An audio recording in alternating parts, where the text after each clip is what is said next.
വിദ്യാർത്ഥികൾ തമ്മിലുള്ള ഒരു വാഗ്വാദത്തിലേക്ക് നയിക്കുമെന്ന് ഞാൻ ഭയപ്പെടുന്നു. സ്വാഭാവികമായ ഒരു അധ്യാപകന്റെ ഇടപെടലാണ് നമ്മളോട് ആഗ്രഹിക്കുന്നത്. ഒരു പ്രൊഫഷണൽ കോളേജിൽ നിന്നുള്ള ഒരു അധ്യാപകൻ സ്വാഭാവികമായി സമയബന്ധിതമായി MSMന്റെ ഒരുപാട് പ്രോഗ്രാമുകൾ സംഘടിപ്പിക്കുന്നതിന് മുന്നിൽ നടത്തുന്ന ഒരു സംഘാടകൻ, കോട്ടയം ഗവൺമെന്റ് മെഡിക്കൽ കോളേജിലെ അസിസ്റ്റന്റ് പ്രൊഫസർ, ISMന്റെ സംസ്ഥാന വൈസ് പ്രസിഡന്റ് ഡോക്ടർ കെ ഷഹദാദ് ക്യാമ്പസിലെ സമയം എങ്ങനെ ഉപയോഗപ്പെടുത്താമെന്ന് ചില ഉപദേശങ്ങൾ നമുക്ക് നൽകും.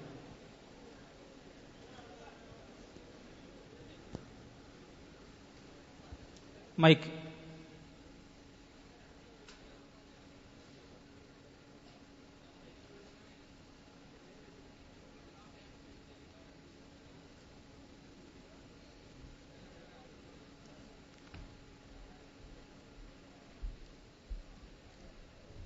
നമ്മുടെ ഈ പന്തലിന് പുറത്ത് പ്രൊഫഷണൽ വിദ്യാർത്ഥി പ്രതിനിധികൾ ആരുമില്ല എന്നുള്ള കാര്യം ഉറപ്പുവരുത്തേണ്ടതുണ്ട്. അവർക്ക് വേണ്ടി നേരത്തെ നീക്കിയിരിപ്പുള്ള കസേരകൾ ഉണ്ടെങ്കിൽ അതിലേക്ക് അവർ വന്ന് നിൽക്കണം. അല്ലെങ്കിൽ അവർ പന്തലിനകത്ത് കയറി അവർ വശങ്ങളിൽ സൈഡുകളിൽ അവർ നിൽക്കണം.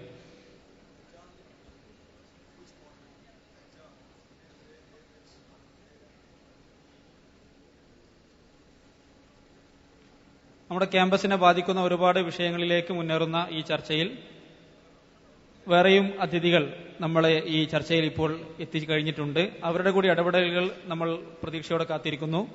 വിദ്യാർത്ഥികൾ സ്വാഭാവികമായി നമ്മൾ നിലനിൽക്കുന്ന ക്യാമ്പസിന്റെ സജീവമായ പ്രശ്നങ്ങൾ, ക്യാമ്പസിന്റെ സക്രിയമായ പ്രശ്നങ്ങളിലേക്കുള്ള ഇത്തരം വിരൽ ചൂണ്ടലുകൾ നിങ്ങളുടെ ഭാവി ജീവിതത്തിൽ, നിങ്ങളുടെ പഠനത്തിൽ, നിങ്ങളുടെ പരീക്ഷാ തയ്യാറെടുപ്പിലൊക്കെ നിങ്ങൾക്ക് ഉപകാരപ്പെടും എന്ന് തന്നെയാണ് നമ്മൾ പ്രതീക്ഷിക്കുന്നത്. നേരത്തെ നമ്മുടെ ചർച്ചയിൽ EFL യൂണിവേഴ്സിറ്റിയിലെ ഡീൻ ഓഫ് റിസർച്ച് ബഹുമാനനായ professor P Madhavan sir, IPM കോഴിക്കോടിലെ doctor Suresh Kumar sir, Kuwait യൂണിവേഴ്സിറ്റിയിലെ വിദ്യാർത്ഥി പ്രതിനിധി PN അബ്ദുറഹ്മാൻ എന്നിവർ പങ്കെടുത്തിട്ടുണ്ട്. ഇൻഷാ അല്ലാഹ് ഇനിയുള്ള നമ്മുടെ സെഷനുകളിൽ സ്വാഭാവികമായി ഇപ്പോൾ ഡോക്ടർ കെ ഷഹദാദിന് ശേഷം ബഹുമാനായ ഹാരിസ് ബിൻ സലീം നമ്മുടെ പ്രൊഫ് കോണുകളിൽ പലപ്പോഴും വിദ്യാർത്ഥികളുടെ ജീവിതവുമായി ബന്ധപ്പെട്ട വളരെ സാരവത്തായ ഉപദേശങ്ങൾ നൽകാൻ എപ്പോഴും അദ്ദേഹം ശ്രദ്ധ വെക്കാറുണ്ട്. അദ്ദേഹത്തിന്റെ ഉപദേശം നമ്മൾ കാത്തിരിക്കുന്നുമുണ്ട്. അതിന്റെ മുമ്പ് ബഹുമാനായ ഡോക്ടർ കെ ഷഹദാദ് ക്യാമ്പസിലെ സമയം എന്ന വിഷയം, അതിൽ നിങ്ങൾക്ക് ആവശ്യമായ ചില സജഷൻസ് മുന്നോട്ട് വെക്കും. അസ്സലാമു അലൈക്കും. അൽഹംദുലില്ലാഹ് വസ്സലാത്തു വസ്സലാമു അലാ റസൂലില്ലാഹ് വഅലാ ആലിഹി വസഹ്ബിഹി അജ്മഈൻ. പ്രിയമുള്ളവരെ, നമ്മുടെ അടുത്ത് സമയം വൈകിയിട്ടുണ്ട്. അതുകൊണ്ട് തന്നെ സമയത്തെക്കുറിച്ച് വളരെ സമയം നഷ്ടപ്പെടുത്തിക്കൊണ്ട് ചർച്ച ചെയ്യേണ്ട കാര്യമില്ല. ഞാൻ വളരെ ചുരുക്കി മാത്രം ഈ സ്ലൈഡുകളിലൂടെ ഒന്ന് ഓടിച്ചു പോവുക മാത്രമാണ് ചെയ്യുന്നത്. നേരത്തെ സൂചിപ്പിച്ചതുപോലെ ഞാൻ ഉദ്ദേശിക്കുന്നത് നിങ്ങളുടെ അടുത്ത് ഒരു സമയത്തെക്കുറിച്ച് ഒരു ഉപദേശകനാകാൻ ഞാൻ ഉദ്ദേശിക്കുന്നില്ല. അത്രക്ക് ഒരു കൃത്യമായ ടൈം മാനേജ്മെന്റ് നിങ്ങളടുത്ത് ഉപദേശിക്കാനുള്ള അർഹത എനിക്കുണ്ട് എന്നും ഞാൻ വിശ്വസിക്കുന്നില്ല. പക്ഷെ ഞാനിവിടെ ഷെയർ ചെയ്യുന്നത് ഈ വിഷയത്തിൽ ഇസ്ലാമികമായി നമ്മുടെ സമയക്രമത്തെ എങ്ങനെ കാണാമെന്ന് പഠിക്കാൻ ശ്രമിച്ചപ്പോൾ എനിക്ക് ഉപകാരപ്പെടുന്നു എന്ന് എനിക്ക് തോന്നിയ, നിങ്ങൾക്കും ഉപകാരപ്പെടും എന്ന് ഞാൻ വിശ്വസിക്കുന്ന ചില കാര്യങ്ങൾ പങ്കുവെക്കാൻ മാത്രമാണ് ഞാൻ ഉദ്ദേശിക്കുന്നത്. നമുക്ക് കൃത്യമായിട്ട് അറിയാം, മനുഷ്യരുടെ ജീവിതവുമായി വളരെ കൃത്യമായി ബന്ധപ്പെട്ട ഒരു കാര്യമാണ് സമയം. അത് നമ്മുടെ ബയോളജിക്കൽ ക്ലോക്ക് ആയിക്കഴിഞ്ഞാലും നമ്മുടെ ശരീരത്തിലുള്ള വിവിധ ഹോർമോണുകളുടെ അവയുടെ സ്രവീകരണത്തിന്റെ സമയക്രമം മുതൽ അങ്ങ് എടുത്തു കഴിഞ്ഞാൽ വ്യത്യസ്ത ആചാരങ്ങളും അനുഷ്ഠാനങ്ങളും ഒക്കെ തന്നെ സമയബന്ധിതമാണ് എന്ന് നമുക്ക് കാണുവാൻ കഴിയും. പക്ഷെ പലപ്പോഴും നമുക്കത് മനസ്സിലാക്കുവാൻ നമുക്ക് കഴിയുന്നില്ല എന്നുള്ളതാണ്. നേരത്തെ ഇവിടെ മരണത്തിന്റെ കാര്യം സാർ സൂചിപ്പിച്ച പോലെ തന്നെ സമയത്തിന്റെ ഈ പ്രത്യേകതകൾ ഒരിക്കലും നമ്മുടെ ബോധ മനസ്സിലേക്ക് കടന്നു വരാറില്ല. മതപരമായി നോക്കുമ്പോൾ തന്നെ എല്ലാവിധ മതങ്ങളിലും ആചാരാനുഷ്ഠാനങ്ങൾ യഥാർത്ഥത്തിൽ ഒരു സമയക്രമം അനുസരിച്ചുകൊണ്ട് ഇന്ന സമയത്ത് ചില ആചാരങ്ങൾ, അല്ലെങ്കിൽ അത് ദിവസത്തിന്റെ ഒരു പ്രത്യേക സമയം, അല്ലെങ്കിൽ വർഷത്തിലെ ഒരു പ്രത്യേക സമയം എന്നുള്ള ക്രമത്തിലാണ് എന്ന് നമുക്ക് കാണുവാൻ കഴിയും. ഇസ്ലാമികമായി നോക്കുമ്പോൾ യഥാർത്ഥത്തിൽ നമസ്കാരവുമായി ബന്ധപ്പെട്ടുകൊണ്ട് സമയത്തിന്റെ കൃത്യമായ ഒരു ക്രമീകരണം നമസ്കാരവുമായി ബന്ധപ്പെട്ടാൽ തന്നെ ഒരാളുടെ ജീവിതത്തിലെ സമയം കൃത്യമായി ക്രമീകരിക്കപ്പെട്ടിരിക്കുന്നതായി നമുക്ക് കാണുവാൻ സാധിക്കും. വിശുദ്ധ ഖുർആനിൽ പല സ്ഥലത്തും സമയത്തെക്കുറിച്ച് വളരെയധികം കൃത്യമായി പരാമർശിച്ചിട്ടുണ്ട്. ഞാൻ ആയത്തുകൾ മുഴുവനായി ഇവിടെ അതിന്റെ വിശദാംശങ്ങളിലേക്ക് പോകുന്നില്ല. അതേപോലെ തന്നെ പലയിടങ്ങളിൽ നമുക്കറിയാം, രാത്രിയെ കൊണ്ട് അല്ലെങ്കിൽ പൂർവാഹനത്തെ കൊണ്ട് സമയത്തെ കൊണ്ടൊക്കെ സത്യം ചെയ്തുകൊണ്ട് അതിന്റെ പ്രാധാന്യത്തെ എടുത്ത് കാണിച്ചിട്ടുള്ളതായി നമുക്ക് കാണുവാൻ സാധിക്കും. സമയത്തിന്റെ പ്രത്യേകതകൾ വളരെ പലപ്പോഴും നമുക്ക് അനുഭവപ്പെടാറുള്ളത് സമയം വളരെ പെട്ടെന്ന് കടന്നു പോകുന്നു എന്നുള്ള അത് സാധാരണയായി നമുക്ക് എല്ലാവർക്കും അനുഭവപ്പെടുന്ന ഒരു വസ്തുതയാണ്. സമയം വളരെ പെട്ടെന്ന് കടന്നുപോയിക്കൊണ്ടിരിക്കുന്നു എന്നുള്ളത്. ഖുർആനിൽ യഥാർത്ഥത്തിൽ അത് കുറെ കൂടി അതിന്റെ വിശദമായ ഒരു അവസ്ഥ പറയുന്നുണ്ട്. യഥാർത്ഥത്തിൽ നമ്മൾ അധർമ്മകാരികളായിക്കൊണ്ട്, അവിശ്വാസികളായിക്കൊണ്ട് മരണമടഞ്ഞ് മരണാനന്തര ജീവിതത്തിൽ ഇവിടെ ഒരു അല്പസമയം മാത്രമേ കഴിച്ചു കൂട്ടിയിട്ടുള്ളൂ എന്ന് തോന്നുന്ന അവസ്ഥ വിശുദ്ധ ഖുർആനിൽ കൃത്യമായി വിശദീകരിക്കുന്നുണ്ട്. പിന്നീട് ഒരു ത്വാബിയായ ഒരു പണ്ഡിതന്റെ വാക്കുകളാണിത്. സമയം പറയുന്നതായിട്ട്, മനുഷ്യ, ഞാനൊരു പുതിയ സൃഷ്ടിയാണ്, നിന്റെ കർമ്മങ്ങൾക്ക് സാക്ഷിയാണ്, നീ എന്നെ ഉപയോഗപ്പെടുത്തണം, ഞാൻ ഒരിക്കലും പോയി കഴിഞ്ഞാൽ തിരിച്ചു വരികയില്ല എന്ന് സമയത്തിന്റെ പ്രാധാന്യം അറിയിച്ചുകൊണ്ടുള്ള ഒരു ഗദ്യ ശകലമാണിത്. നമ്മെ സംബന്ധിച്ചിടത്തോളം സമയം വിലപ്പെട്ടതാണ് എന്ന് നമ്മൾ പറയുമെങ്കിലും, വിലയേറിയ സമയം എന്ന് ആവർത്തിച്ച് നമ്മൾ പറയുമെങ്കിലും, സമയത്തിന്റെ വിലയെക്കുറിച്ച് പലപ്പോഴും നമ്മൾ അറിയാതെ പോകുന്നു എന്നുള്ളതാണ് വസ്തുത. അത് നമുക്കതിന്റെ യഥാർത്ഥമായ അവസ്ഥ മനസ്സിലാകുന്ന പലപ്പോഴും മരണസമയത്ത് അല്പം കൂടി ജീവിതം നീട്ടിക്കിട്ടാൻ വേണ്ടി ആഗ്രഹിക്കുന്ന അവസ്ഥയെക്കുറിച്ച് ഖുർആനിൽ പറയുന്നുണ്ട്. ഇതിന്റെ മറ്റൊരു അവസ്ഥ നമുക്ക് മനസ്സിലാകുന്നത്, നമ്മളിപ്പം വളരെ നല്ല അവസ്ഥയിലാണ്, നമ്മളെല്ലാവരും ഇവിടെ വളരെ നമ്മുടെ ഫുൾ എബിലിറ്റിയിലാണ് നമ്മളുള്ളത്, നമുക്ക് പ്രത്യേകിച്ചുള്ള ശാരീരികമായ പ്രശ്നങ്ങളൊന്നുമില്ല.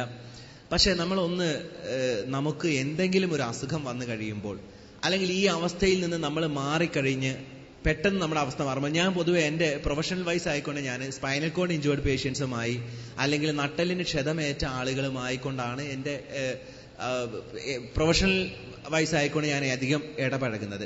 യഥാർത്ഥത്തിൽ നമുക്ക് ആരെങ്കിലും ഒരാൾക്ക് നട്ടലിനൊരു ക്ഷതമേറ്റ് കഴിയുമ്പോൾ, ഒരു ക്വാഡ്രിപ്ലീജിയ, കൈകളും കാലുകളും തളരുന്ന ഒരു അവസ്ഥ വന്നു കഴിയുമ്പോൾ, നമ്മളെ സംബന്ധിച്ചിടത്തോളം നമ്മൾ വല്ലാതെ ഹെൽപ്ലെസ് ആണ്. നമുക്കൊന്നും കഴിയാൻ, നമ്മുടെ പവർ കൊണ്ട്, കൈയിടത് കൊണ്ട് ഒന്നും ചെയ്യാൻ സാധിക്കാത്ത ഒരവസ്ഥ. അതേപോലെ തന്നെ അസുഖം വന്നു കഴിയുമ്പോൾ ഈ ഒരു അവസ്ഥയിലാണ് നമ്മുടെ യഥാർത്ഥത്തിൽ നല്ല ഒരു അവസ്ഥയെക്കുറിച്ച് നമ്മൾ മനസ്സിലാക്കുന്നത്. നമുക്ക് സമയത്തോടുള്ള ബാധ്യതകൾ നമ്മൾ മനസ്സിലാക്കേണ്ടത്, അത് ഉപയോഗിക്കുന്നതിലുള്ള കർശന സ്വഭാവവും കാര്യക്ഷമതയുമാണ്. അത് യഥാർത്ഥത്തിൽ സമ്പത്തിനേക്കാളും പ്രധാനമാണ് എന്ന് നമ്മളതൊരു തമാശക്ക് വേണ്ടി പറയുന്നതല്ല. നമ്മൾ ആലോചിച്ച് നോക്കിക്കഴിഞ്ഞാൽ യഥാർത്ഥത്തിൽ പണത്തിനേക്കാളും പ്രധാനപ്പെട്ടതാണ് സമയം. കാരണം സമയം നമുക്ക് വീണ്ടെടുക്കാൻ കഴിയില്ല. അതേപോലെ പണം നമ്മൾ ഉണ്ടാക്കുന്നത് സമയം കൊണ്ടാണ്.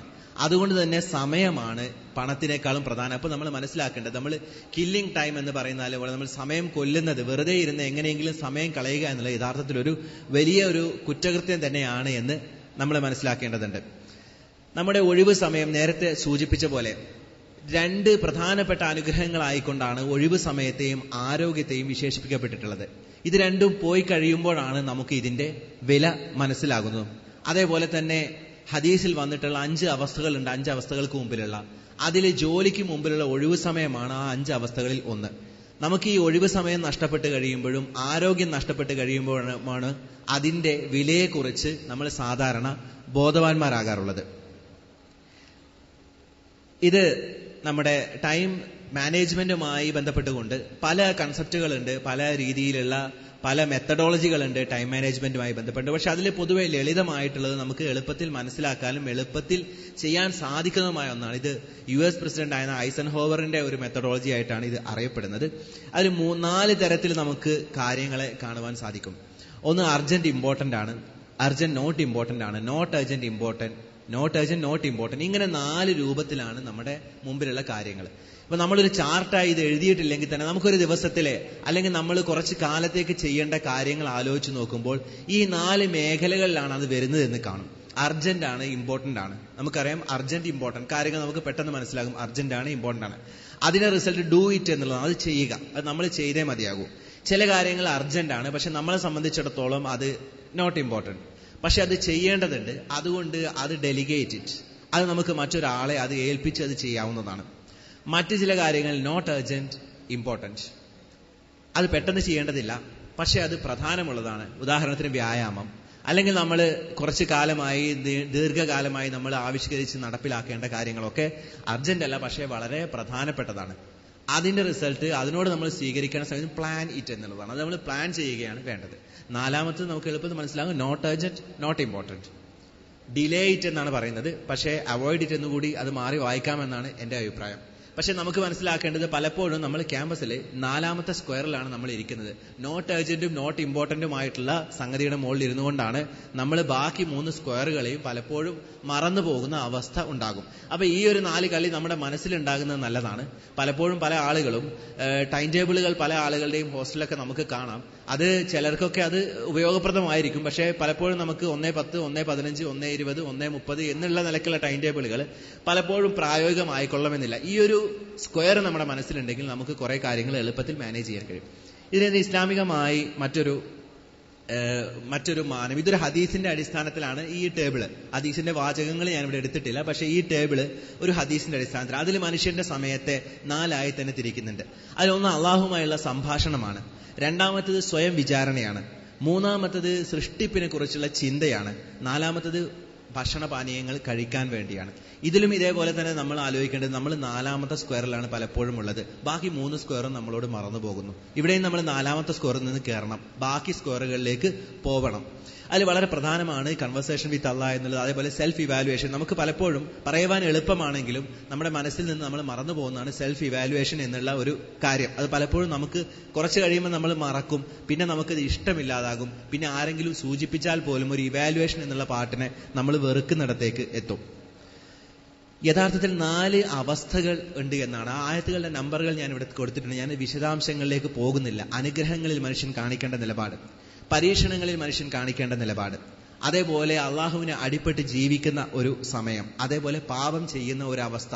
ഈ 4 അവസ്ഥകൾ മനുഷ്യനുണ്ട്. ഇത് പണ്ഡിതന്മാരുടെ വാക്കുകളാണ്. ഈ 4 അവസ്ഥകളിലും മനുഷ്യൻ കാണിക്കേണ്ട നിലപാടുകളുണ്ട്. ഖുർആനിൽ തന്നെ വിശദമായി ഈ ആയത്തുകളിൽ നൽകിയിട്ടുണ്ട്. ഇനി സമയത്തിന്റെ ഏറ്റവും നല്ല സമയം ഏതാണ്? ഏറ്റവും നല്ല സമയം ഏതാണ് എന്നുള്ളത് ഖുറാനികമായിക്കൊണ്ട് സമയത്തിന്റെ, ദിവസത്തിന്റെ ശ്രേഷ്ഠതകളെ കുറിച്ച് പറഞ്ഞിട്ട് നമ്മൾ മനസ്സിലാക്കണം. അങ്ങനെ തന്നെ നമ്മൾ മനസ്സിലാക്കേണ്ടത് രാത്രിയുടെ അന്തിമ ഭാഗം, അത് പ്രത്യേകമായിക്കൊണ്ട് തന്നെ പ്രാർത്ഥനയ്ക്കും അതുപോലെ ഈ കൺവെർസേഷൻ വിത്ത് അള്ളാഹ് എന്നുള്ള പാട്ടിന് ഏറ്റവും അനുയോജ്യമായി പറഞ്ഞിട്ടുള്ള ഒരു സമയമാണ് രാത്രിയുടെ അന്ത്യയാമം. അതേപോലെ ദിവസങ്ങളിൽ വെള്ളിയാഴ്ച, ദുൽഹജ്ജിന്റെ ദിവസങ്ങൾ, അറഫാ ദിവസം, മാസങ്ങളിൽ റമദാൻ, ഇതിന്റെയൊക്കെ പുണ്യം നമുക്ക് അറിയാവുന്നതാണ്. ഇനി നമ്മളൊരു ഡെയിലി റുട്ടീനിലേക്ക് വന്നു കഴിഞ്ഞാൽ നേരത്തെ സൂചിപ്പിച്ച പോലെ ഇങ്ങനെ ഒരു ടൈം സൈക്കിൾ ഉണ്ട്. നമ്മൾ ഈ ടൈം സൈക്കിൾ നമ്മൾ കടന്നു പോകുന്നതാണെങ്കിൽ നമ്മുടെ മനസ്സിലില്ല. ഇതൊരു ടൈം സൈക്കിളാണ്. നമ്മുടെ ജീവിതത്തെ ദിവസവും കൃത്യമായി അടയാളപ്പെടുത്തുന്ന ഒരു ടൈം സൈക്കിളാണിത്. അതിൽ നിന്ന് നമ്മൾ ആദ്യം മനസ്സിലാക്കേണ്ടത് നേരത്തെ എഴുന്നേൽക്കുക എന്നുള്ള ഈ സ്വഭാവം. പ്രത്യേകിച്ച് ക്യാമ്പസുകളിലായി കഴിയുമ്പം നമ്മൾ കുറച്ച് മെനക്കെട്ട് രാവിലെ കുറച്ച് ബുദ്ധിമുട്ടി തന്നെ ഉണ്ടാക്കി എടുക്കേണ്ട ഒരു സ്വഭാവമാണ്. അത് എനിക്ക് സുഹൃത്ത് റഫീഖിനെ ഇവിടെ കാണുമ്പോൾ പലപ്പോഴും ഞങ്ങളുടെ ക്യാമ്പസ് ദിവസങ്ങളിൽ സുബഹിക്ക് വേണ്ടി ആളുകളെ വളരെ ക്രൂരമായി എഴുന്നേൽപ്പിച്ചുകൊണ്ടിരുന്ന ആളായിരുന്നു അദ്ദേഹം. അദ്ദേഹത്തോട് ഇപ്പോഴും പലർക്കും ദേഷ്യം കാണുന്ന ഞാൻ വിചാരിക്കുന്നുണ്ട്. പലപ്പോഴും വാതിൽ മുട്ടുകയും ചിലരുടെയൊക്കെ മുഖത്ത് വെള്ളം തളിച്ചും ഉണർത്തുന്ന ഒരു ഏർപ്പാട് അദ്ദേഹത്തിന് ഉണ്ടായിരുന്നു. പക്ഷേ എന്തായാലും ഈ ഒരു ശീലം നമ്മൾ വളർത്തിയെടുക്കേണ്ടത് വളരെ അത്യാവശ്യമാണ്. ഏറ്റവും അനുഗ്രഹം നിറഞ്ഞ സമയമാണ്. അതേപോലെ തഹജ്ജുദ് ഒരു ശീലമാക്കി വളർത്തിയെടുക്കുവാൻ കഴിയുന്നിടത്തോളം തഹജ്ജുദ് നമസ്കാരങ്ങളിൽ ഏർപ്പെടുവാനും പ്രാർത്ഥിക്കുവാനും നമ്മൾ ശ്രമിക്കണം. അതേസമയം തന്നെ നമുക്ക് ഖുർആനോടുകൂടി സമയം ചെലവഴിക്കാനുമുള്ള അവസരമാണ്. പിന്നീട് നമ്മുടെ ജോലികളിൽ അല്ലെങ്കിൽ പഠനത്തിൽ നമ്മൾ ഏർപ്പെടുകയാണ്. ഏറ്റവും വെറുക്കപ്പെട്ട കാര്യമായി ഇസ്ലാമിൽ തന്നെ സഹാബികളുടെ വാക്കുകളിൽ നിന്ന് നമുക്ക് മനസ്സിലാകാം. ഇനേർട്ടായി നിൽക്കുക, ഒരു പണിയുമില്ലാതെ നിൽക്കുക എന്നത് വളരെ വെറുക്കപ്പെട്ട ഒരു കാര്യമാണ്. അതേപോലെ തന്നെ പടച്ചവൻ ഇഷ്ടപ്പെടുന്നത് ഏത് കാര്യവും നമ്മൾ ചെയ്യുന്നത് അത് ശ്രദ്ധാപൂർവവും ഭംഗിയുമായി ചെയ്യുക എന്നതാണ്. നമ്മുടെ പഠനമാണെങ്കിലും നമ്മുടെ ജോലിയാണെങ്കിലും അത് ശ്രദ്ധാപൂർവമായിക്കൊണ്ട് ഭംഗിയായിക്കൊണ്ട് ചെയ്യുക. അത് നമ്മൾ യഥാർത്ഥത്തിൽ നമ്മൾ മനസ്സിലാക്കുന്നത് സദക്കയുടെ ഒരു കൺസെപ്റ്റാണ്. സദക്ക എന്ന് പറയുന്നത് ദാനം എന്നുള്ളതിന്റെ ഒരു തത്വമുണ്ട്. യഥാർത്ഥത്തിൽ ഓരോ മുസ്ലിമിന്റെ മുകളിലും സദക്ക ബാധ്യതയാണ് എന്ന് പറഞ്ഞപ്പോൾ അത് എന്തൊക്കെയാണെന്ന് ചോദിച്ചപ്പോൾ കൈകൊണ്ട് അധ്വാനിച്ച് ധർമ്മം നൽകുക, അതല്ലെങ്കിൽ നിർധനനെ സഹായിക്കുക, അതുമല്ലെങ്കിൽ നന്മ കൽപ്പിക്കുക, അങ്ങനെ ചെയ്തില്ലെങ്കിൽ മറ്റുള്ളവരെ ഉപദ്രവിക്കാതിരിക്കുക, ഇത്രയൊക്കെ കാര്യങ്ങൾ പറഞ്ഞിട്ടുണ്ട്. ഇത് നമ്മൾ യഥാർത്ഥം നമ്മുടെ ജീവിതത്തിൽ ഉൾക്കൊള്ളേണ്ടതാണ് സദക്കയുടെ ഈ വിശാലമായ അർത്ഥം. അത് നമ്മുടെ എല്ലാ കർമ്മങ്ങളിലും വ്യാപിച്ചു കിടക്കുന്ന, അപ്പം നമുക്ക് ഓരോ സംഗതികളും നമ്മൾ ചെയ്യുന്നതിന്റെ ഒരു സെൻസ് നമുക്ക് മനസ്സിലാകും. അതേപോലെ വിവിധ അവയവങ്ങൾക്ക് സദക്കയുണ്ട് എന്ന് അതേപോലെ അബൂ ഹുറൈറ റളിയല്ലാഹു അൻഹു നിവേദനം ചെയ്യുന്ന ഒരു ഹദീസ് നമുക്ക് കാണാം. വിവിധ അവയവങ്ങൾക്ക് സദക്കയുണ്ട്. അത് രണ്ടാളുകൾക്കിടയിൽ നീതി പാലിക്കുന്നത്, ഒരാളെ വാഹനത്തിൽ കയറാൻ സഹായിക്കുന്നത്, അല്ലെങ്കിൽ അയാളുടെ സാധന സാമഗ്രികൾ അതിന് പുറത്തേക്ക് കയറ്റി വെച്ചു കൊടുക്കുന്നത്, നല്ല വാക്ക് പറയുന്നത് എല്ലാം ധർമ്മമാണ്. നമസ്കരിക്കുവാൻ പോകുന്ന സമയത്ത് ഓരോ കാലടി വെക്കുന്നതും ധർമ്മം അത്രേ. വഴിയിൽ നിന്ന് ബുദ്ധിമുട്ടുകൾ നീക്കം ചെയ്യുന്നതും ധർമ്മമാണ്. ഈ രീതിയിൽ നമ്മൾ ജീവിതത്തെ കണ്ടു കഴിയുമ്പോൾ നമ്മൾ ചെയ്യുന്ന ഓരോ കർമ്മങ്ങളുടെയും ഒരു ഡയമെൻഷൻ ശരിക്കും മാറുന്നത് നമുക്ക് മനസ്സിലാക്കുവാൻ സാധിക്കും. അങ്ങനെയാകുമ്പോഴാണ് നമ്മൾ ഓരോ കാര്യങ്ങളിൽ ഏർപ്പെടുന്നതും നമ്മൾ വിവിധ രീതിയിലുള്ള സേവന പ്രവർത്തനങ്ങളിൽ ഏർപ്പെടുന്നതിന്റെ യഥാർത്ഥമായ മാനം നമുക്ക് മനസ്സിലാക്കുവാൻ സാധിക്കുന്നത്. പിന്നീട് ളുഹർ നമസ്കാരമാണ്. അതിനുശേഷം ഇസ്ലാമിൽ ഒരു ചെറിയ ഉച്ചമയക്കത്തിന് യഥാർത്ഥത്തിൽ അനുവദിച്ചിട്ടുണ്ട്. അതൊരു പ്രോത്സാഹനീയമായ കാര്യമാണ്. അത് വളരെ കൃത്യമായി നിങ്ങൾക്ക് മനസ്സിലാക്കാൻ കഴിയും. അത് മോഡേൺ മെഡിക്കൽ എവിഡൻസ് വെച്ച് നോക്കിക്കഴിഞ്ഞാലും ഒരു നാപ്പ് എന്നുള്ളതിന് ഒരുപാട് എവിഡൻസുകളുണ്ട്. അതിന്റെ കാർഡിയോവാസ്കുലർ ബെനിഫിറ്റ്, ഇത് നാഷണൽ സ്ലീപ്പ് ഫൗണ്ടേഷന്റെ നാപ്പിനെ കുറിച്ചുള്ള ഒരു ചെറിയ പേജാണ്. അതിൽ ഒരുപാട് നിങ്ങൾക്ക് നെറ്റിൽ തന്നെ നോക്കിയാൽ നാപ്പിനെ കുറിച്ചുള്ള ബെനിഫിറ്റ്സ് പറയുന്നതായിട്ട് കാണുവാൻ സാധിക്കും. പിന്നീട് അസ്ര നമസ്കാരത്തിന്റെ സമയം നമുക്കറിയാം വളരെ പ്രധാനമാണ്. അതിനുശേഷം മഗ്‌രിബ്, അതിനുശേഷം നമ്മൾ കുറച്ച് സമയം എപ്പോഴും നമ്മുടെ വിജ്ഞാനം വർദ്ധിപ്പിക്കാൻ വേണ്ടി ഉപയോഗിക്കേണ്ടതാണ്. നമുക്കതിന് സമയം കണ്ടെത്താൻ സാധിക്കും. പ്രത്യേകിച്ചും പ്രൊഫഷണൽ കോളേജിലൊക്കെ പഠിക്കുമ്പോൾ നമുക്ക് മറ്റു കാര്യങ്ങൾക്കും നമ്മുടെ മതപരമായുള്ള പഠനത്തിനും ഒക്കെ തന്നെ സമയമുണ്ട്. ആ സമയം നമ്മൾ കണ്ടെത്തുകയാണ് വേണ്ടത്. പിന്നീട് വളരെ പ്രധാനമായി പറയുന്നത് സൂറത്തുൻ നിസായിലെ 10 ബാധ്യതകളുണ്ട്. നമ്മൾ എപ്പോഴും അത് മനസ്സിൽ വെക്കുന്നത് നല്ലതാണ്. അതിലൊന്ന് ഇബാദത്താണ്. പിന്നീട് അതിൽ മാതാപിതാക്കളോടുള്ള ബാധ്യതയാണ്. അതേപോലെ അനാഥരോടുള്ള, സാധുക്കളോടുള്ള, അതേപോലെ അയൽവാസിയോടുള്ള, ഒരു അപരിചിതനായ അയൽവാസിയോടുള്ള, വഴിയാത്രക്കാരനുള്ള, അടിമകളോടും വലങ്കൈ ഉടമപ്പെടുത്തിയോടുമുള്ള ഇങ്ങനെ ബാധ്യതകൾ പറയുന്നുണ്ട്. ഇത് യഥാർത്ഥത്തിൽ നമ്മുടെ സമയത്തെ നമ്മൾ ഈ ബാധ്യതകൾ നിർവഹിക്കുന്നുണ്ടോ? പ്രത്യേകിച്ചും നമ്മുടെ മാതാപിതാക്കളുടെ കാര്യത്തിലൊക്കെ തന്നെ, പ്രത്യേകിച്ചും നമ്മൾ പ്രൊഫഷൻ കഴിഞ്ഞ് പുറത്തു പോവുകയാണ്.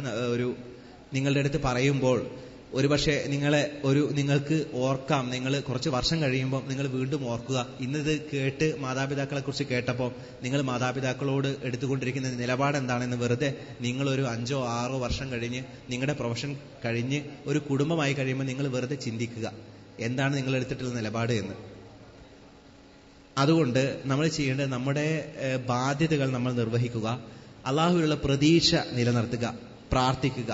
അതേപോലെ നമ്മൾ ചെയ്യുന്ന കാര്യങ്ങളെക്കുറിച്ച് അതിന്റെ അനന്തരഫലത്തെക്കുറിച്ച്, അതായത് അതിന്റെ ഒരു റിസൾട്ട് എന്താകും, നമുക്കത് അനുഭവിക്കാൻ കഴിയുമോ എന്നുള്ള രീതിയിൽ നമ്മൾ അധികം ചിന്തിക്കാതിരിക്കുക. നമ്മൾ കൃത്യമായി ശരിയായ കാര്യങ്ങൾ ചെയ്യുക, അത് അള്ളാഹുവിൽ സമർപ്പിക്കുക എന്നുള്ളതാണ്.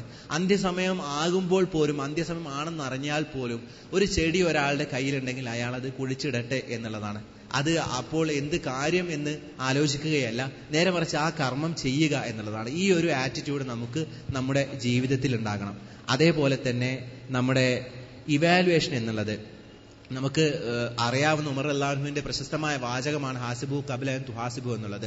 അതായത് നമ്മൾ യഥാർത്ഥ വിചാരണ ചെയ്യപ്പെടുന്നതിന് മുമ്പ് തന്നെ നമ്മൾ വിചാരണ ചെയ്യുക എന്നുള്ളത്. അപ്പൊ ഞാനിവിടെ ഇത്രയും നേരം സൂചിപ്പിച്ചത് സമയത്തെക്കുറിച്ചുള്ള നമ്മുടെ കൺസെപ്റ്റ് എങ്ങനെയായിരിക്കണം, അത് വെച്ചുകൊണ്ടാണ് നമ്മൾ നമ്മുടെ സമയത്തെ പ്ലാൻ ചെയ്യേണ്ടത്. നമ്മുടെ സമയത്തെ പ്ലാൻ ചെയ്യാനായി നമ്മുടെ ആരാധനാ കർമ്മങ്ങളുമായി തന്നെ ബന്ധപ്പെട്ട് കൃത്യമായ ഒരു ടൈം ഷെഡ്യൂളുണ്ട്. ആ ടൈം ഷെഡ്യൂളിൽ എന്താണ് നന്മ എന്നുള്ള കൃത്യമായ തത്വത്തിൽ അടിസ്ഥാനമായിക്കൊണ്ട് നമ്മുടെ കാര്യങ്ങൾ നമ്മൾ മുന്നോട്ട് നീക്കുക. നേരത്തെ തന്നിട്ടുള്ള ഒരു ഐസൻഹോവർ സ്ക്വയറിലും അതേപോലെ തന്നെ ഹദീസിന്റെ അടിസ്ഥാനപ്പെടുത്തിയുള്ള സ്ക്വയറിലും റൈറ്റ് എൻഡിലേക്ക് നമ്മൾ പോയി റൈറ്റ് എൻഡിലെ ലോവർ സൈഡിലേക്ക് പോവാതിരിക്കുക. നമ്മൾ മറ്റ് കാര്യങ്ങളിൽ വ്യാപൃതരാവുക. ഇത് വളരെ എളുപ്പത്തിൽ നമുക്ക് ജീവിതത്തിൽ ചെയ്യാൻ കഴിയുന്ന ഒരു കാര്യമാണ്. അത് ചെയ്തില്ല എന്നുണ്ടെങ്കിൽ നമ്മളെ സംബന്ധിച്ചിടത്തോളം നമ്മളൊരു വലിയ നഷ്ടകരമായ കാര്യവുമാണ് ചെയ്തുകൊണ്ടിരിക്കുന്നത്. വളരെ ചുരുങ്ങിയ കാര്യങ്ങൾ മാത്രമാണ് സൂചിപ്പിച്ചിട്ടുള്ളത്. അത് ഉപകാരപ്പെടട്ടെ എന്ന് പ്രാർത്ഥിക്കുന്നു. വാഹിറു ദഅവാന അനിൽ ഹംദുലില്ലാഹി റബ്ബിൽ ആലമീൻ. അസ്സലാമു അലൈക്കും വറഹ്മത്തുള്ളാഹി. ജസാക്കുമുല്ലാഹ് ഖൈർ. സമയ ക്രമീകരണത്തിന്റെ ഇസ്ലാമികമായ പരിപ്രേക്ഷ്യം ഇവിടെ നിങ്ങളുടെ മുന്നിൽ വളരെ ലളിതമായി ഹ്രസ്വമായി വിവരിക്കപ്പെട്ട് കഴിഞ്ഞിരിക്കുകയാണ്. നമ്മുടെ ക്യാമ്പസിനെ ബാധിക്കുന്ന വ്യത്യസ്തങ്ങളായ വിഷയങ്ങളെ സംബന്ധിച്ച ഒരു ലഘു ചർച്ച ഇവിടെ നമ്മൾ സംഘടിപ്പിക്കുകയാണ്. സ്വാഭാവികമായി വ്യത്യസ്തങ്ങളായ പ്രശ്നങ്ങൾ, പ്രതിസന്ധികൾ അഭിമുഖീകരിച്ചുകൊണ്ടാണ് ഓരോ ദിവസവും ഓരോ മണിക്കൂറും നമ്മൾ ചെലവഴിച്ചുകൊണ്ടിരിക്കുന്നത്. പലപ്പോഴും ഇത്തരം പ്രശ്നങ്ങളിൽ നമ്മളെ സഹായിക്കുവാനോ നമുക്കൊരു അത്താണിയായോ നമുക്ക് എല്ലാം തുറന്നു പറയുവാനോ നമ്മളുടെ അഭയകേന്ദ്രം എവിടെ എന്നത് പലപ്പോഴും ക്യാമ്പസിൽ ഒരു ഒറ്റപ്പെടൽ മനസ്ഥിതി ഉണ്ടാവുകയും വിഷമത്തിലേക്കും ജീവിത നൈരാശ്യത്തിലേക്കും ജീവിതത്തിനുള്ള ഒളിച്ചോട്ടത്തിലേക്കുമൊക്കെ നയിക്കുന്ന സംഗതികളാണ്. യഥാർത്ഥത്തിൽ നമ്മൾ പ്രശ്നങ്ങളോട് പ്രതികരിക്കേണ്ട സമീപനം എങ്ങനെയാണ്, ഇത്തരം പ്രശ്നങ്ങൾക്കുള്ള പരിഹാരം എന്താണ്, ഇസ്ലാമികമായി എന്താണ് അത്തരം വിഷയങ്ങൾ നിർദ്ദേശിക്കാനുള്ളത് എന്ന ഒരു പ്രഭാഷണമാണ് ഇപ്പോൾ നടക്കുന്നത്. അത് നിർവഹിക്കുന്നതിന് വേണ്ടി ബഹുമാനായ ഹാരിസ് ബിൻ സലീമിനെ ക്ഷണിക്കുന്നു.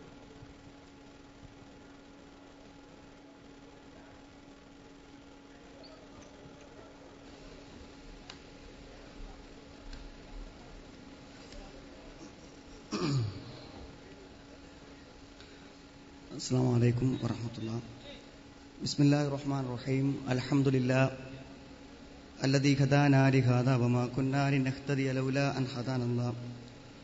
അല്ലാഹുമ്മ സ്വല്ലി അലാ മുഹമ്മദിൻ വഅലാ ആലി മുഹമ്മദ് കമാ സ്വല്ലൈത അലാ ഇബ്രാഹീം വഅലാ ആലി ഇബ്രാഹീം വബാരിക് അലാ മുഹമ്മദിൻ വഅലാ ആലി മുഹമ്മദ് കമാ ബാരക്ത അലാ ഇബ്രാഹീം വഅലാ ആലി ഇബ്രാഹീം ഇന്നക ഹമീദും മജീദ്. അമ്മാ ബഅദ് ഫഇന്ന ഖൈറൽ കലാമി കലാമുല്ലാഹ് വഖൈറൽ ഹദീഥി കിതാബുല്ലാഹ് വഖൈറൽ ഹദീ ഹദിയ്യു മുഹമ്മദിൻ സ്വല്ലല്ലാഹു അലൈഹി വസല്ലം വശർറൽ ഉമൂരി മുഹ്ദസാതുഹാ വകുല്ല മുഹ്ദസത്തിൻ ബിദ്അ വകുല്ല ബിദ്അത്തിൻ ളലാല. അഊദു ബില്ലാഹി മിനശ് ശൈത്വാനിർ റജീം. ബിസ്മില്ലാഹിർ റഹ്മാനിർ റഹീം. യാ അയ്യുഹല്ലദീന ആമനു തഖുല്ലാഹ ഹഖ തുഖാതിഹി വലാ തമൂതുന്ന ഇല്ലാ വഅൻതും മുസ്ലിമൂൻ. ഖുൽ ലൻ യുസീബനാ ഇല്ലാ മാ കതബല്ലാഹു ലനാ ഹുവ മൗലാനാ വഅലല്ലാഹി ഫൽയതവക്കലിൽ മുഅ്മിനൂൻ. സ്നേഹമുള്ള സഹോദരീ സഹോദരന്മാരെ, നമ്മെ എല്ലാവരെയും ഈ യഥാർത്ഥ സത്യത്തിൻ്റെ വഴിയിലേക്ക് നയിക്കുകയും പ്രയോജനപ്രദമായ രൂപത്തിൽ നമ്മുടെ ജീവിതത്തിൻ്റെ സമയങ്ങൾ നീൽക്കാൻ ഈ ദിവസങ്ങളിൽ നമ്മളെ ഇവിടെ എത്തിക്കുകയും ചെയ്ത കരുണാമയനും സർവശക്തനുമായ അള്ളാഹുവിനെ സൂക്ഷിച്ചുകൊണ്ട് ജീവിക്കണേ എന്ന് ഈ സന്ദർഭത്തിൽ എന്നെയും നിങ്ങളെയും ഞാൻ ഓർമ്മപ്പെടുത്തുകയാണ്. സഹോദരങ്ങളെ, പ്രോഫ്കോണിൻ്റെ ഈ വിശാലമായ സമ്മേളനത്തിൽ നിങ്ങൾക്ക് നേരെ തിരിഞ്ഞു നിൽക്കുമ്പോൾ പ്രോഫ്കോണിനെ കുറിച്ചുള്ള ഒരു വാചകം പറഞ്ഞുകൊണ്ടാവട്ടെ വിഷയത്തിലേക്കുള്ള പ്രവേശനം എന്ന് ഞാൻ ആഗ്രഹിക്കുന്നു. ധാരാളക്കണക്കിന് അധ്വാനങ്ങൾ ഈ മഹത്തായ സംഗമത്തിന് പിന്നിലുണ്ട് എന്ന് നിങ്ങൾക്കെല്ലാവർക്കും അറിയാം. ഇതിനുവേണ്ടി പണം സ്വരൂപിച്ചവരും ഇതിൻ്റെ പ്രോഗ്രാമുകൾക്ക് വേണ്ടി സമയം ചെലവഴിച്ചവരും ഇതിൻ്റെ വ്യത്യസ്തമായ തലങ്ങളിൽ അധ്വാനിച്ചവരും എല്ലാവരുമുണ്ട്. എങ്കിൽ പോലും ഏറ്റവും അധികം ഈ രംഗത്ത് ത്യാഗം ചെയ്തവരെന്ന് ഒരൽപ്പം വികാരത്തോടുകൂടെ ഞാൻ ഓർക്കാനും പ്രാർത്ഥിക്കാനും വിചാരിക്കുന്ന ഒരു വിഭാഗമുണ്ട് ഇവിടെ. ഈ പ്രോഫ്കോണിൻ്റെ ഈ മഹത്തായ സംഗമത്തിൽ ഏറ്റവും മഹത്തായ പങ്കുവഹിച്ചവരെന്ന് എല്ലാവരെക്കുറിച്ച് പറയുമ്പോഴും അവരെക്കുറിച്ച് പ്രത്യേകം പറയാൻ ഞാൻ ആഗ്രഹിക്കുന്നു. നമ്മുടെ കേരളത്തിലെ വ്യത്യസ്തമായിട്ടുള്ള ക്യാമ്പസുകളിൽ ഒരുപക്ഷെ പ്രത്യേകിച്ചും ഈ കഴിഞ്ഞ വെള്ളിയാഴ്ച ഉച്ചയ്ക്ക് ശേഷം ഇത്തരമൊരു കാര്യത്തെക്കുറിച്ച് കാര്യബോധമില്ലാത്ത ധാരാളക്കണക്കിന് സുഹൃത്തുക്കളെ എങ്ങനെയെങ്കിലും ഇവിടെ എത്തിക്കണം എന്നാഗ്രഹിച്ചുകൊണ്ട് ഒരുപക്ഷെ ക്യാമ്പസുകൾക്ക് മുമ്പിൽ അന്യരെ പോലെ കാത്തുനിന്ന ഒട്ടനവധി സുഹൃത്തുക്കളുണ്ട്. ആ സുഹൃത്തുക്കളുടെ നിഷ്കളങ്കമായ അധ്വാനമാണ് ഈ പ്രവർത്തനത്തിന്റെ വിജയം എന്ന് പറയാതിരിക്ക വയ്യ. ഞാൻ ആഗ്രഹിക്കുന്നു, ഇനിയുള്ള അടുത്തൊരു പ്രോഫ്കോൺ വരുമ്പോൾ അല്ലെങ്കിൽ നമ്മുടെ കൂടെ പഠിക്കുന്ന സഹോദരന്മാർക്ക് ഒരു നന്മയുടെ വഴിയിലേക്ക് അവരെ നയിക്കാൻ ഒരൽപ്പം അപകർഷതയോടുകൂടെയും കുറ്റബോധത്തോടുകൂടെയും അന്യനെപ്പോലെയും നാം നമ്മുടെ ക്ലാസ് മുറികൾക്ക് മുന്നിലോ ക്യാമ്പസിന് മുന്നിലോ കാത്തു നിൽക്കുവാനുള്ള ഒരു മനസ്സ് ഇവിടെയുള്ള ഒരു നല്ല മാറ്റത്തോടൊപ്പം നമുക്ക് ലഭിക്കുന്നുവെങ്കിൽ ഈ ആയിരങ്ങൾ പങ്കെടുക്കുന്ന മഹാസംഗമം ഒരുപക്ഷെ കേരളത്തിന്റെ ഈ കുട്ടികളുടെ കാഴ്ചപ്പാടുകൾ മാറ്റുന്നതിൽ നിർണായകമായ ഒരു സംഭവമായിരിക്കുമെന്നതിൽ തർക്കമില്ല. അത്തരത്തിലുള്ളൊരു മനസ്സ് അള്ളാഹു നമുക്ക് പ്രദാനം ചെയ്യുമാറാവട്ടെ. സഹോദരങ്ങളെ, ഒരു കാര്യം മാത്രം പറയാൻ ഈ സമയത്തെ പൂർണ്ണമായി ഞാൻ ഉപയോഗപ്പെടുത്തുകയാണ്. കാരണം അതു നിങ്ങൾക്ക് മനസ്സിലാകണമെന്ന് എനിക്ക് അങ്ങേയറ്റത്തെ ആഗ്രഹവും താല്പര്യവുമുണ്ട്.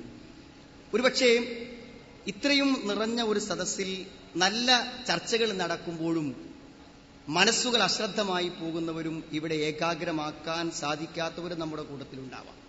നമ്മുടെ ക്ലാസ് മുറികളിലുണ്ട്. വളരെ നല്ലൊരു അധ്യാപകൻ വന്ന് ക്ലാസ് എടുക്കുമ്പോൾ ഒരൽപ്പം ഏകാഗ്രതയോടുകൂടി അത് ശ്രദ്ധിച്ചിരിക്കാൻ പറ്റാത്ത മാനസികാവസ്ഥ നമുക്കുണ്ടാവാറുണ്ട്. യഥാർത്ഥത്തിൽ നമ്മുടെ ജീവിതത്തിന്റെ എല്ലാ ക്രിയാത്മകതയെയും നഷ്ടപ്പെടുത്തി കളയുന്നത് ജീവിതത്തിലേക്ക് നാം അറിയാതെ, നാം കൈപ്പിടിക്കാതെ തന്നെ കടന്നു വരുന്ന ജീവിത പ്രശ്നങ്ങളാണ്. ഒരു സംശയവുമില്ല. എത്ര മനസ്സിൽ നിന്ന് മാറ്റാൻ ശ്രമിച്ചാലും മാറി നിൽക്കാതെ ജീവിതത്തിന്റെ ഓരോ സന്ദർഭങ്ങളിലും, നാം ഭക്ഷണം കഴിക്കുമ്പോഴും, നാം പുസ്തകം മറിച്ച് പഠിക്കാൻ ശ്രമിക്കുമ്പോഴും, നാം ഒരു പ്രാർത്ഥനയ്ക്ക് വേണ്ടി കൈകെട്ടി നിൽക്കുമ്പോഴും, നാം ഒരു തമാശയിലോ കളിയിലോ ഇരിക്കുമ്പോൾ പോലും മനസ്സിന്റെ ഉള്ളിലേക്ക് നാം ആഗ്രഹിക്കാതെ കടന്നു വന്നുകൊണ്ടിരിക്കുന്ന, നമ്മുടെ കുടുംബരംഗത്തോ വ്യക്തിജീവിത രംഗത്തോ എവിടെയെങ്കിലും നിലകൊള്ളുന്ന, നാം ഒരു പ്രശ്നമായി കാണുന്ന ഒരു പ്രശ്നം ജീവിതത്തിലുണ്ടെങ്കിൽ, സഹോദരങ്ങളെ, ഈ പറഞ്ഞ സമയക്രമവും എന്ത് പാലിച്ചാലും നമുക്ക് നമ്മളെ നിയന്ത്രിച്ചു കൊണ്ടുപോകാൻ പറ്റാത്ത ഒരു നിസ്സഹായാവസ്ഥ ജീവിതത്തിൽ അനുഭവപ്പെടാറുണ്ട്. അതുകൊണ്ട് നമ്മുടെ ജീവിതത്തിൽ വരുന്ന പ്രശ്നങ്ങളെ പരിഹരിക്കാൻ നമുക്ക് എന്തു നിർദ്ദേശമാണ് വിശുദ്ധ ഖുർആൻ നൽകുന്നത് എന്ന ഒരു ശക്തമായ പ്രായോഗികമായ ഒരു നിർദ്ദേശത്തെ പറയാനാണ് ഈ സന്ദർഭവും ഈ സമയവും ഞാൻ ഉപയോഗിക്കുന്നത്. പ്രശ്നങ്ങളുണ്ടെന്ന് എല്ലാവർക്കും അറിയാം. ആ പ്രശ്നങ്ങൾ നമ്മളെ അങ്ങേയറ്റം അലട്ടുന്നു എന്നറിയാനും നമുക്ക് പറ്റും. ഒരുപക്ഷെ വ്യത്യസ്തതയുണ്ടാകാം. ഞാൻ അനുഭവിക്കുന്ന പ്രശ്നമല്ല എന്റെ കൂടെയുള്ള സുഹൃത്തിനുള്ളത്. അതുകൊണ്ട് ഞാൻ പ്രശ്നക്കാരനും എന്റെ അയൽവാസിയും എന്റെ സുഹൃത്തും സൗഭാഗ്യവാനുമാണെന്ന് ഞാൻ ധരിക്കുന്നു. ഒരുപക്ഷെ രോഗമാകാം എന്റെ പ്രശ്നം, മറ്റൊരുത്തന്റെ പ്രശ്നം ദാരിദ്ര്യമാകാം, ഒരുത്തന്റെ പ്രശ്നം ആത്മീയതയാകാം, വേറൊരുത്തന്റെ പ്രശ്നം മറ്റെന്തെങ്കിലുമാകാം. പക്ഷേ ഈ കസേരകളിൽ ചേർന്നിരിക്കുന്ന ഓരോരുത്തരോടും ഒരു 5 മിനിറ്റ് ഒരു ബ്രേക്ക് സമയത്ത് സംസാരിക്കാൻ നിങ്ങൾക്ക് പറ്റിയാൽ മനസ്സിൽ നിറഞ്ഞു നിൽക്കുന്ന ഒരു പ്രശ്നം പറയാനുണ്ടായിരിക്കുമെന്ന കാര്യത്തിൽ യാതൊരു സംശയവുമില്ല. സഹോദരങ്ങളെ, ആ പ്രശ്നത്തെ എവിടെയെങ്കിലും ഒന്ന് ഇറക്കി വെക്കാതെ മുന്നോട്ട് പോവുക സാധ്യമല്ല. ഇത് ഗൗരവപരമായ ഒരു സംസാരമാണ്. പലരും ചോദിച്ചു, നമസ്കാരത്തിൽ കോൺസെൻട്രേഷൻ ഇല്ല. അവിടെയും നമ്മുടെ ജീവിത പ്രശ്നത്തിനൊരു പങ്കുണ്ട്. കഴിഞ്ഞ 2 വർഷങ്ങളിലും നന്നായി പഠിച്ച് എനിക്ക് പുസ്തകം എടുക്കാൻ പറ്റുന്നില്ല. അവിടെയും നമ്മളോടൊപ്പം നിൽക്കേണ്ട മനസ്സിപ്പോൾ അതിനു താങ്ങാൻ പറ്റാത്ത ഒരു പ്രശ്നത്തിൽ കുടുങ്ങിക്കിടക്കുകയാണ്. മനസ്സിനെ സഹകരിപ്പിക്കാൻ ശ്രമിക്കുമ്പോൾ പ്രശ്നങ്ങളെ കൊണ്ട് നിറഞ്ഞു നിൽക്കുന്ന മനസ്സിന് നമ്മളോട് സഹകരിക്കുവാനുള്ള ഒരു സാവകാശമില്ല, ഒരു ശക്തിയില്ല, ഒരവസ്ഥയില്ല.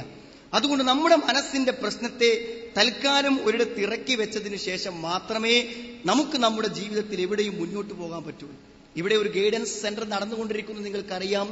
ധാരാളക്കണക്കിന് സഹോദരങ്ങളും സുഹൃത്തുക്കളും അവിടെ ജീവിതാനുഭവങ്ങൾ നമ്മളുമായെല്ലാം പങ്കുവെക്കാറുണ്ട്.